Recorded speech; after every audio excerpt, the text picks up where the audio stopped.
Oi pessoal, sejam bem-vindos ao nosso canal. Eu sou a Aline do canal Clareia e nesse vídeo nós vamos falar sobre o concurso de beleza mais relevante de todos os tempos. Havia uma moça chamada Hadassa e ela também era conhecida como Esther. Ela morava em Suzã, a capital da Pérsia. Ela era muito bonita e foi criada pelo seu primo Mardoqueu. Os pais dela haviam morrido.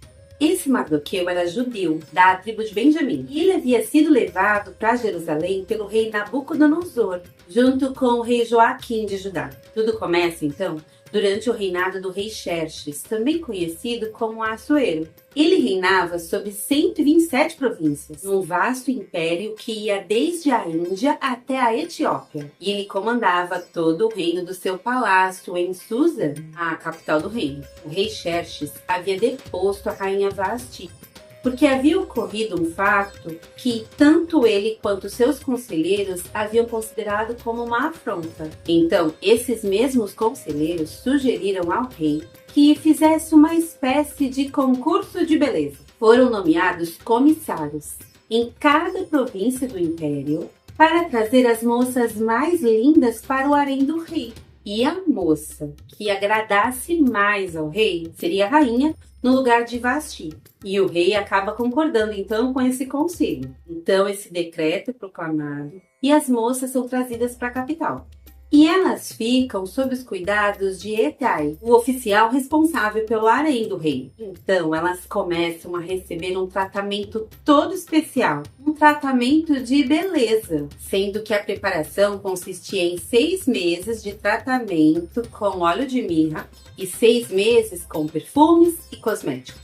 E essa era a preparação que elas deveriam receber antes de se encontrarem com o rei. Como Hegai havia simpatizado muito com Esther, ele logo providenciou um tratamento de beleza especial para ela, comida especial também, e designou 7 moças escolhidas do palácio do rei, e depois transferiu Esther para o melhor lugar do harém. E a palavra diz que Esther agradava a todos que a viam, e depois desse tempo de preparação, a moça recebia tudo que ela quisesse levar com ela, do harém até o palácio do rei. Então se encontrar com o rei à tarde e de manhã voltava para outra parte do harém. E ela não voltava à presença do rei, a não ser que fosse chamada pelo nome. Então chega a vez de Esther, naquela tão aguardada noite. Então ela é levada à presença do rei Xerxes no 7º ano do reinado dele. Fato é que o rei gostou mais de Esther do que de qualquer outra mulher. Ele acabou por colocar a coroa real na cabeça dela. E assim ela se tornou a rainha, no lugar de Vasti. E o rei estava tão feliz que deu um banquete, o banquete de Esther, para todos os seus nobres e oficiais. Ele até proclamou um feriado em todas as províncias e chegou a distribuir presentes. É importante dizer que nesse tempo todo, Esther não revelou a que povo pertencia, nem a origem da sua família, porque o seu primo Mardoqueu havia proibido. Um dia, 2 oficiais do rei estavam indignados e eles começaram a conspirar para assassinar o rei Xerxes. Então Mardoqueu descobre a conspiração, descobre esse plano. E ele conta para a rainha Esther, que por sua vez conta para o rei Xerxes, passando a informação em nome de Mardoqueu. Eles investigaram a informação e descobriram que era realmente uma conspiração que estava sendo formada ali.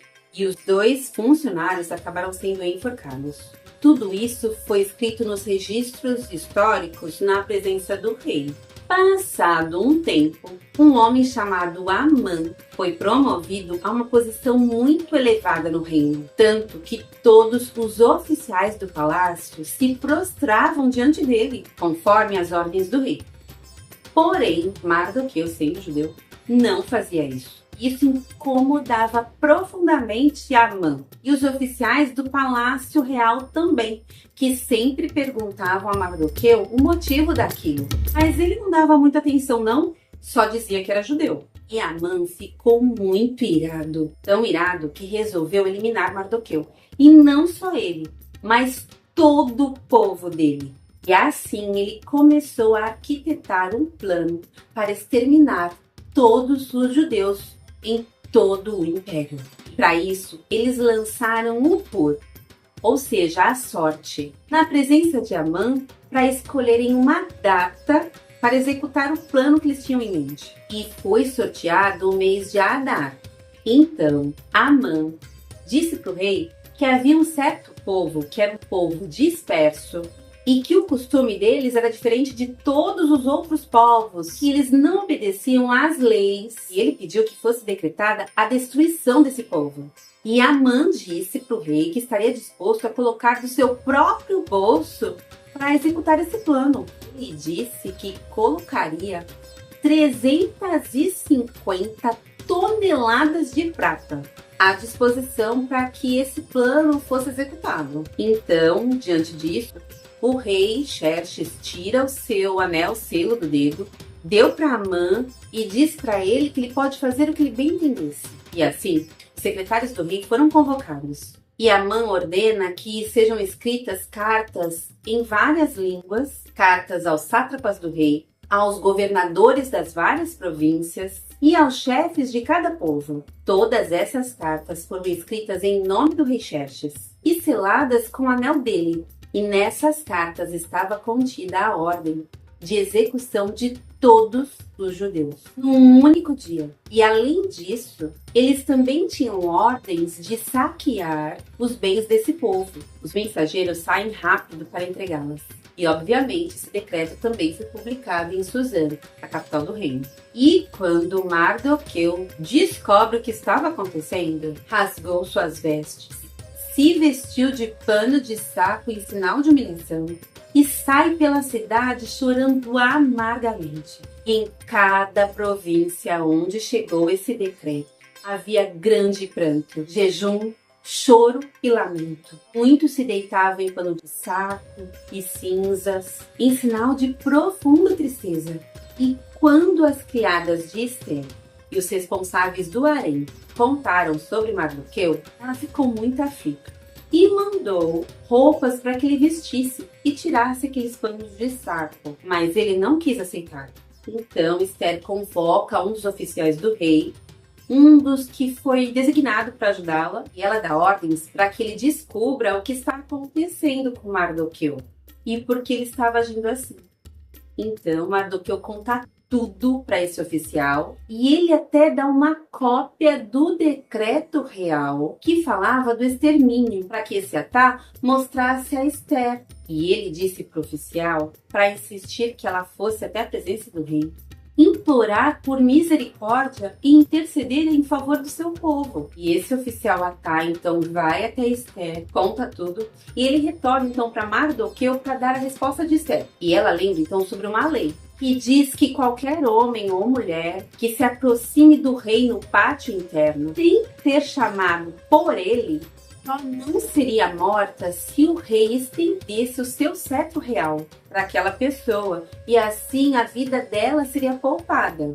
E ela completou dizendo que não era chamada à presença do rei há mais de 30 dias. E quando Mardoqueu recebeu essa resposta de Ester, ele disse: não pense. E pelo fato de estar no palácio do rei, só você escapará. Pois se você ficar calada nessa hora, socorro e livramento surgirão de outra parte. Mas você e a família do seu pai morrerão. Quem sabe não foi para um momento como esse que você chegou à posição de rainha? Ester cai em si e responde a Mardoqueu que deveria reunir todos os judeus em Suzã para que jejuassem em favor dela durante 3 dias e 3 noites. E ela e suas criadas também jejuariam. Depois disso, ela iria se apresentar ao rei.